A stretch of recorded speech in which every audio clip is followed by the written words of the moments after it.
Hello everyone, welcome to Momma Jo's Kitchen. I'm so happy that you all are here with me today.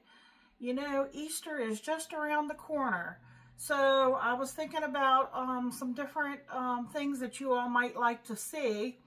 And you know, Easter is known for a lot of sweets, and I have a lot of sweet treats and desserts and stuff on my channel.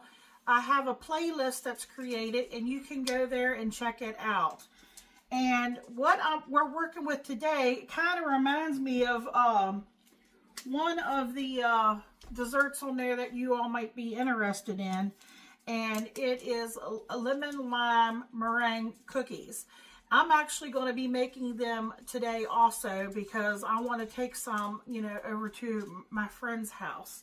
And what we're making today is I had leftover ricotta cheese in the refrigerator. And if you follow me and you saw my video the other day, we made lemon, blueberry, ricotta, buttermilk pancakes. And they were absolutely delicious, according to my husband and my daughter. So, you know, they demolished them and they really liked them. And then I had, like I said, all this ricotta left over. So I thought, what can I use it for? So I think today, with this and a few other ingredients, we can make some lemon ricotta cookies.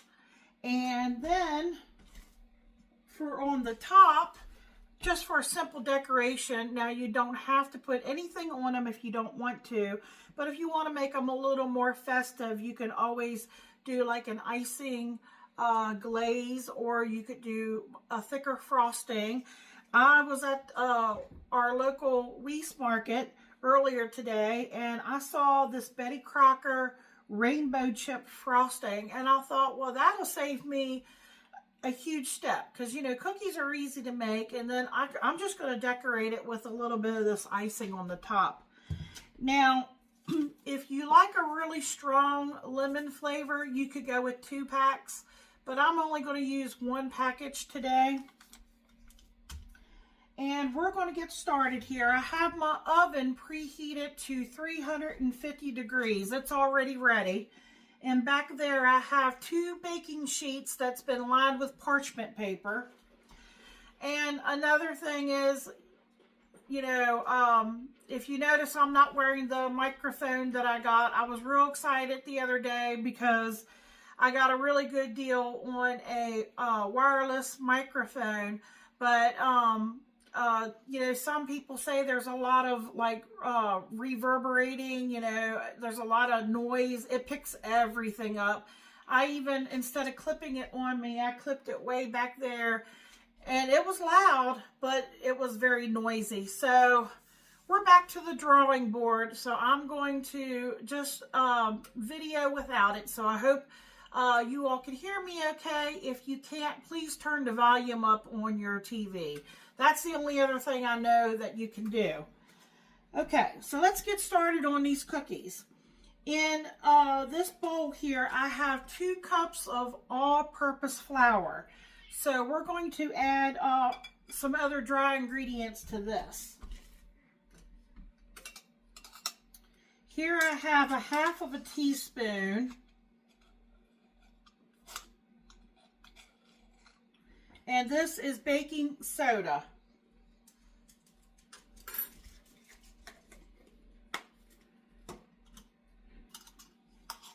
And we're going to use 1 teaspoon of baking powder.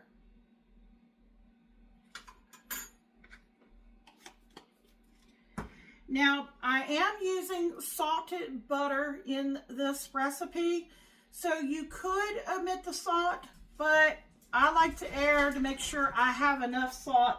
That was my kitty cat. They're playing. The kitty cat and the doggy. I'm going to put in just about 1/4 teaspoon. And like I said, if you feel like that, you know, you don't want to add it, you can omit it.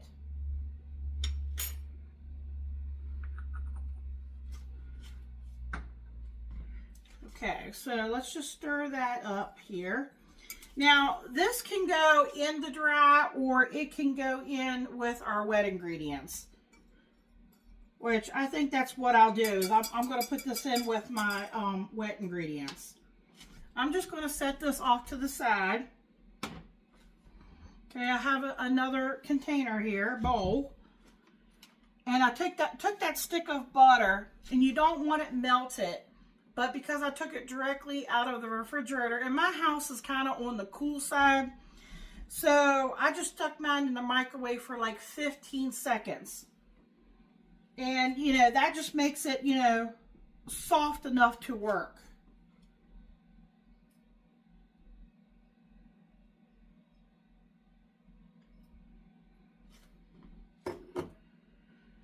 To that, we will add a cup of white sugar.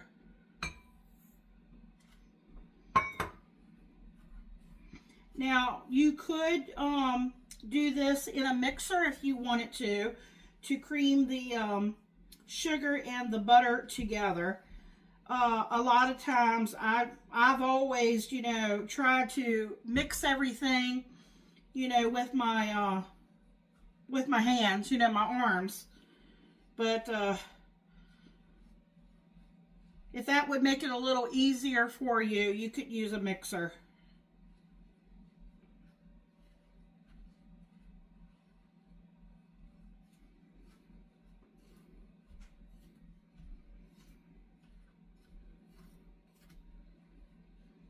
I probably could have softened that butter just slightly, a little bit more.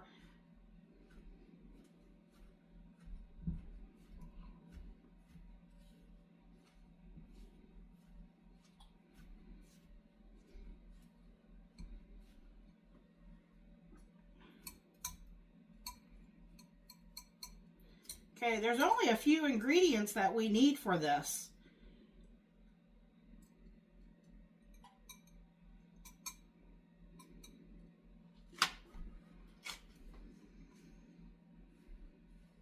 And I'm kind of just taking my spatula and I'm pressing the butter down and smushing it, and just to kind of, you know, to cream them together. Of course, like I said, a mixer would do a better job, but once I get the liquid in here, it's all going to come together anyway.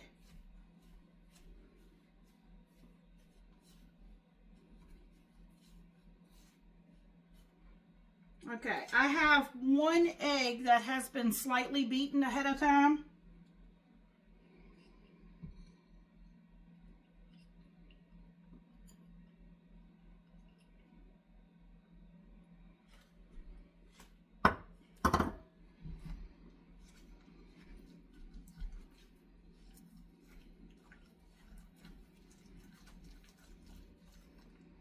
Okay, I got to get my arm strength going here, folks.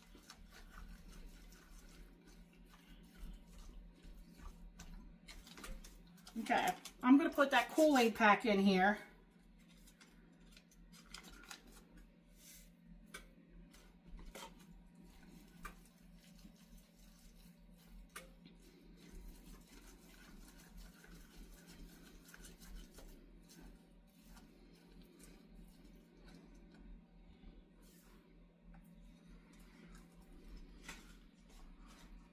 That's what it's looking like. Okay, now we're going to add that 1 cup of ricotta cheese.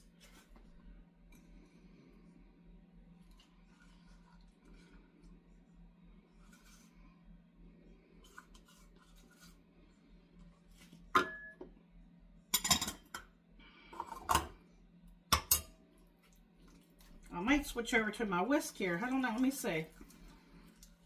It's incorporating pretty easily. Now, you do not have to use an extract at this point, but if you want to, you could. I'm actually going to leave it out. I don't think it's going to make that much of a difference.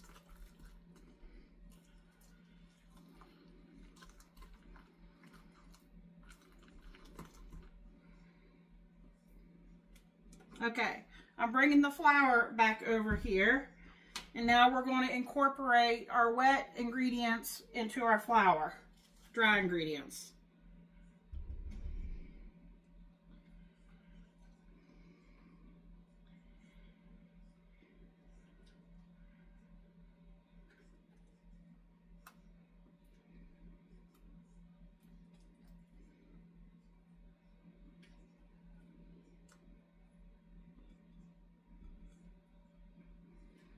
You know, they say a lot of times you incorporate, you know, the dry into the wet. I don't, you know, I think either way, it doesn't really, you know, I don't see a difference.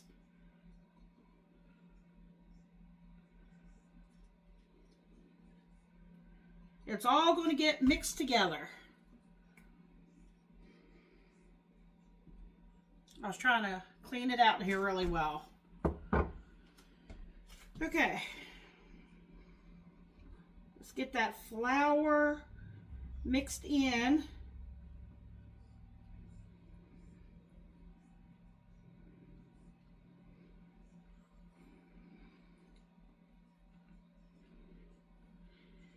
And if I felt like breaking the mixer out, this would come together a lot faster and quicker. But then I'd have something else additional I'd have to clean. Sometimes I feel like I live in the kitchen, folks.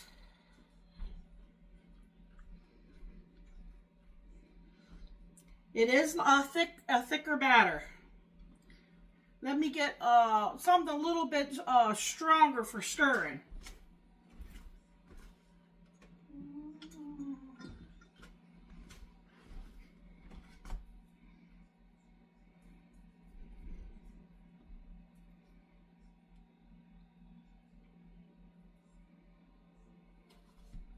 Now, if you wanted this to have more of a lemon-like coloring to it, you could add a couple drops of yellow food coloring.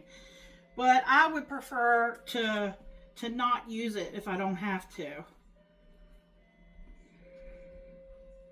Really, we're just more interested in the taste of them here at this house.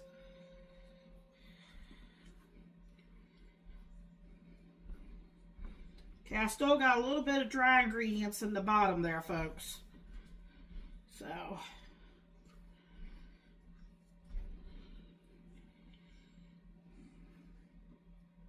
we're just about there. Almost there.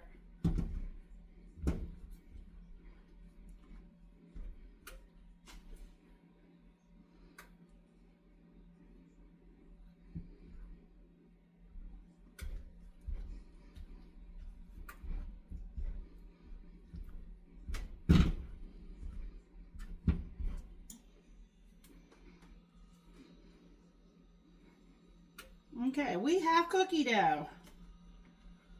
Let me show you.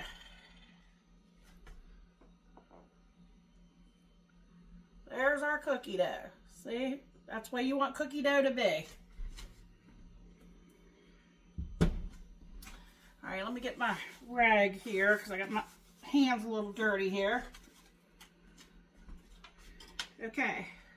So, if you want to, but since I'm using a frosting on top of mine, you could roll your dough or your cookie balls into sugar if you wanted to.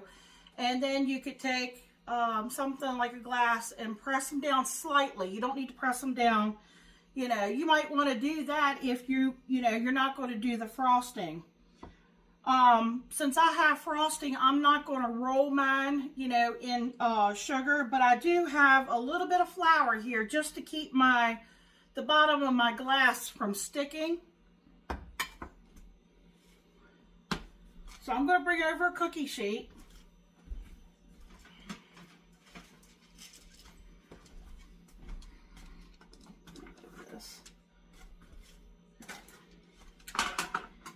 And the cookie scoop that I'm using, it's optional. If you want to make smaller cookies to have more to go around, you know, go with a smaller one. This is, I guess would be a medium because it's the next one up from a small. And then I have a large. So I've got the medium scoop here.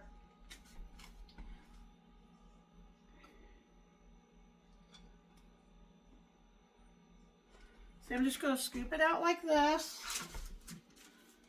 Okay, I'm going to put one down here.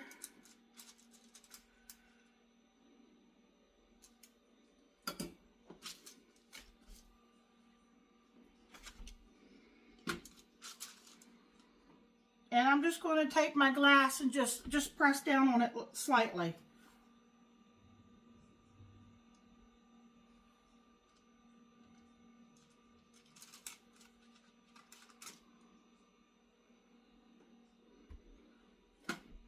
just slightly.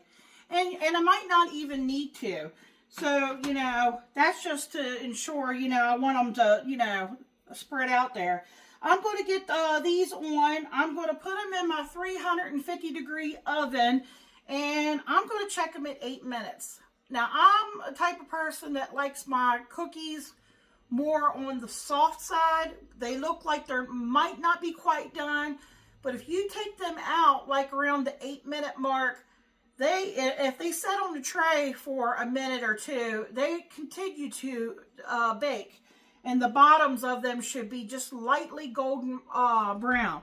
If you like your cookies darker or crispier, leave them in a little longer, maybe 10 minutes. It's just going to depend on your oven, so you have to play around with it. And after they get out and cool, I'll put some of that icing on it, and Michael will give you all a taste test. And if you want them, you know, I'll see how much they spread. I might make a bigger cookie, you know, maybe for his taste test. I've got a really large, I got a real big cookie scoop in there too.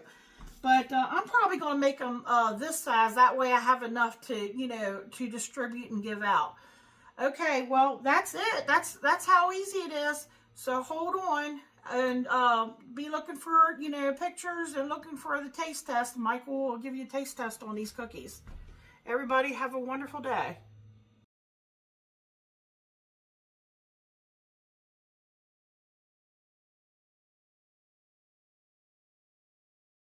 How you doing, YouTube? Welcome to Momma Jo's Kitchen. Here to taste test the frosted lemon ricotta cookie. Momma Jo made a little over 3 dozen, 38 to be exact. Here we go. It's a perfect blend of tart and sweet. The icing doesn't make it over the top. The cookie itself is not overly sweet, so I like that. The texture is awesome. It's a moist cookie. Delicious. 2 thumbs up. Remember to like, comment, share, subscribe. Check out Momma Jo's video where she makes it. Check out all of Momma Jo's video. Come back and get you some more. Thank you. Good night.